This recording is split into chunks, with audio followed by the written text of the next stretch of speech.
Renters are struggling with getting through this pandemic, quite frankly. In Montgomery County, about 40% of our residents are renters. And, based on the demographics, some of them have been really hard hit, not only with the health effects of COVID-19, but also because of the economic downturn as a result of it as well.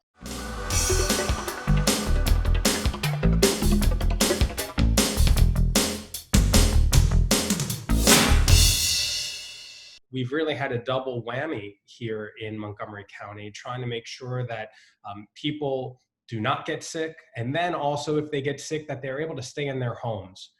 And I am very concerned about the residents here and across the state of Maryland. There are approximately 300,000 people in the state of Maryland who are at risk of losing their homes once the moratorium is lifted. But here in Montgomery County, we have a rental assistance program for individuals who need help. And that program really only offers about $200 a month.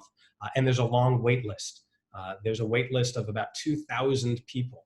And so I recognize how important it is to help people now. And so we've expanded that program, infused it with about $20 million. And we've also changed the requirements so that individuals and families are not going to be limited to just $200. It'll be expanded to help pay a larger portion of their rent. And also we are removing requirements about citizenship.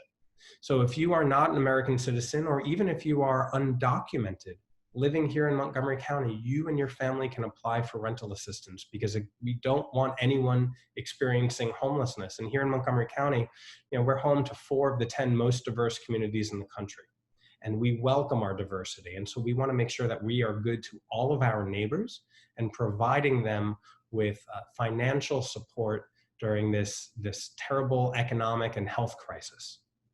Part of the concern that I and others have is that as people buy condos or move into a townhouse, there are homeowners association fees, things like paying for the trash removal and paying for the grass to be cut, or to maintain the parking lot.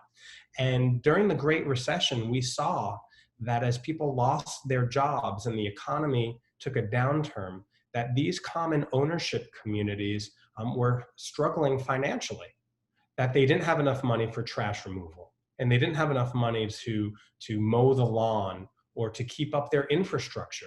And so in order to prevent some of the problems that occurred nearly a decade ago, the county just appropriated a few $1 million so that homeowners associations, whether it's a townhouse or a condo building, that they can apply for money from the county to help with these essential services. And I think it's so critically important, because these are entryways to home ownership, which is the American dream.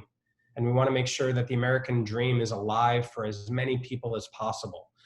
And for Montgomery College students who are getting their degrees, so that maybe one day they can save up some money and buy their own first home here.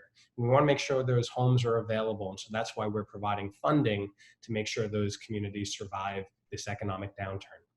Here in Montgomery County, we have an Office of Landlord-Tenant Affairs. And if you ever get into a dispute with your landlord or think that you're being treated unfairly, you can reach out to the Office of Landlord-Tenant Affairs. And there's an excellent staff there that will help you, that they will explain what the laws and the protections are. And so it's a very good first place to start. If you have fallen behind in your rent and are concerned about paying the next month's rent, you can contact my office. We can help you and connect you to the services that you need so that you stay in your home. Here in Montgomery County, we also have other programs in case you or your family members get sick. We want to make sure that everybody is healthy.